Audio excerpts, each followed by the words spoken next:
So Hyatt just announced their upcoming category changes for 2025. So this is something that Hyatt does every year, and I believe every year it's in March. At least the last couple of years, it's been in March that they do this. But essentially, what they do, Hyatt still runs on an award chart. So they have categories that their hotels fall into, and those categories cost a certain number of points if you want to make award bookings.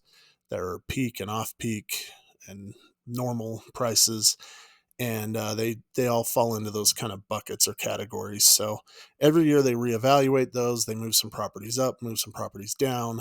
Um, so recently, as a few years ago, from what I understand or what I remember, they were kind of going 50-50, where they were moving a lot up and a lot down, and it kind of balanced out.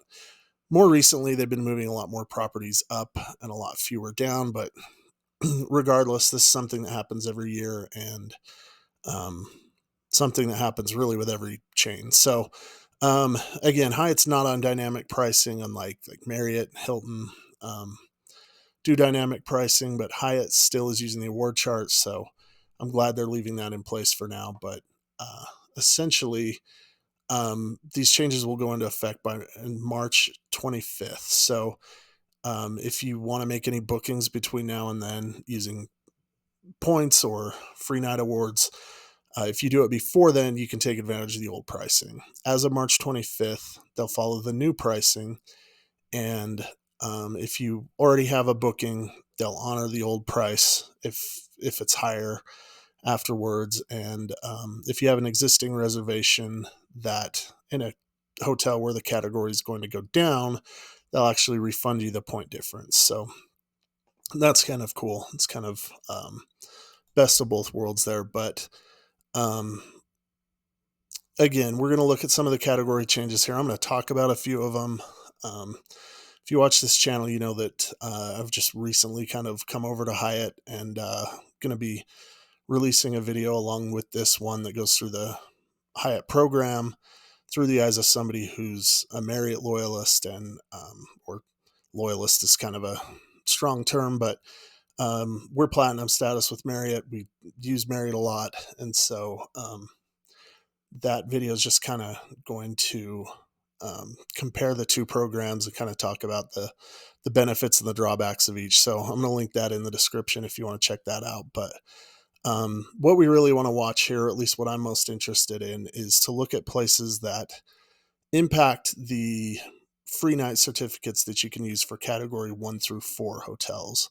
So anything that moves from a 4 to a 5, or from a 5 to a 4, for example, that changes the dynamic of whether or not you can use those free night certificates. So that's what we're going to look at here. Going to focus on a lot of the stuff that we've been looking at lately, which is in Japan, and we'll talk a little bit about some other places too. So I'll link this list. It's on Hyatt's website, but I'll link it in the description or in a pinned comment. But in the United States, there are a lot of hotels that are changing. A lot in California are actually decreasing.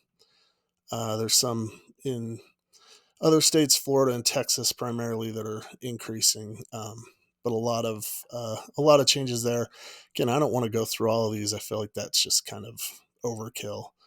But a couple that I wanted to point out, in Europe, there are a lot of Lindner hotels, which used to be category 1. Those are going up to category 2. So they go from 5,000 point nights to 8,000 point nights. I've never stayed in any of these, but I know it's something that a lot of people use to get cheap stays in places. The Hyatt Centric in Dublin used to be a category 4, so you could use a free night certificate on that. That is now going to a category 5. And the other one in Europe that you should be aware of, or at least that is impacted by the certificates, is the Hyatt Regency in Paris. I don't know how to say that. Which again was a category 4, now going to a category 5. So if you have that free night certificate, can no longer use it there after March 25th.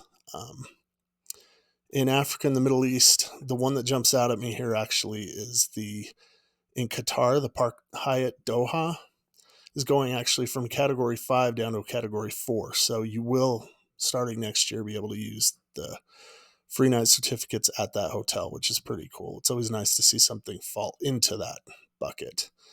Um, and then in Asia and the Pacific, in China, there are a lot actually. They're going down. There's a Grand Hyatt in Sanya Haitong Bay going down to Category 4. A lot of them here, as you can see, are decreasing. The ones I most wanted to talk about, and there's some in Bali and stuff that are increasing, but ones I most wanted to talk about were the ones in Japan. So last year actually was interesting because Hyatt moved a couple of the properties in Japan down a category. So the Hyatt Place, excuse me, in Kyoto went from a Category 3 to a Category 2, which was cool. I think there was another one as well, but I don't recall what that was. So um, there's a lot of changes in Japan. They're all increases, unfortunately, except for the Hyatt Regency in Yokohama. So anyway, we'll just kind of go through these. Most of the ones in Tokyo are going up. The Andaz Tokyo Toranomon Hills is going to a Category 8, as is the Grand Hyatt in Tokyo, which isn't even open right now. And the Caption by Hyatt in Osaka. So this is a hotel that I stayed at a few months ago. Made a room tour video about it. I'll link that if you want to check it out. It's a cool little hotel in a really great location in Osaka, a place that I really like in Namba, and it's near it's near almost everything. It's near Dodonpori, it's near Nipponbashi Denden Town, it's near Shinsekai. It's a great place for the hotel. It was a Category 1, now going to a Category 2. I don't know that there was really ever availability there at the Category 1 price, but at least I could never find it. But now it's going to a Category 2, which is interesting because, again, the Hyatt Place in Kyoto is also a Category 2. And then kind of going back to Tokyo, I know I'm jumping around here, but again, most things are going up in Tokyo. The Hyatt House Tokyo Shibuya is another hotel I stayed at in November. Did a room tour of it. It's in a good area in Shibuya. It's kind of hard to get to from the train station, but it was a really cool hotel. It had an in-room washer dryer, had a full kitchen, all that stuff. I was really surprised because that hotel is always booked out. It was really hard to get award night rooms, but I was able to get a couple of them and do the room tour. But that one is going to Category 5. So those free night certificates will no longer be good there. And the same is true for the Hyatt Regency in Tokyo. So that hotel is located in Shinjuku. And we actually have a stay that's booked there for the summer. We'll be doing a room tour and stuff on that, but that's a few months away still. But we booked that with free night certificates that I had from getting the Hyatt credit card, personal credit card from Chase. I signed up when they had the 5 free nights and used a couple of them there. So kind of a bummer. That one's going to be off the table. But the Hyatt Regency in Yokohama was also Category 4, which I always thought was weird because just mostly because of the location. And that's now going to Category 3. So now, if you want to stay in Tokyo, to my knowledge, the only Category 4 is actually the Hyatt Regency out in Tokyo Bay, which is out by Disneyland. It's not super convenient, but it seems like it's a pretty nice hotel. It might actually be a Category 3, but regardless, it is a hotel that you can use the certificates on, or you can stay in Yokohama. But if you want to stay in Tokyo proper, you're going to have to use points or pay cash if you want to stay at a Hyatt, because again, no longer is the opportunity there to use those free night certificates.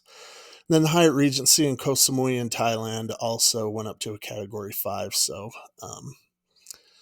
removing the opportunity to use those there as well, those free night certificates. So again, I'm going to link this in the description below. It's hard to I didn't want to go through every property here and just kind of, it's not going to be something that's interesting to everybody. But as we talked about, it's kind of a bummer. Everything in Japan is getting more expensive. A lot of people are going there, and unfortunately is just so popular as a tourist spot that everything's increasing. Both of those places where I did the room tours, again, they're going up a category. But I will link those in the description below if you want to check them out. I think both of them are still worth it. And again, the hotel in Osaka is just in a really cool place. So check that out if you have an opportunity, or if it's something that you're interested in. It's not the nicest hotel in the world, but just in a really cool place. So anyway, as I mentioned before, I'm going to be releasing this video alongside a video with, hopefully alongside, maybe a day or two later, but a video talking about Hyatt and sort of comparing it to our experiences with the Marriott program. I hope you'll check that out, and hope you found this useful. If so, I would love it if you would consider liking the video and subscribing to the channel. Thanks.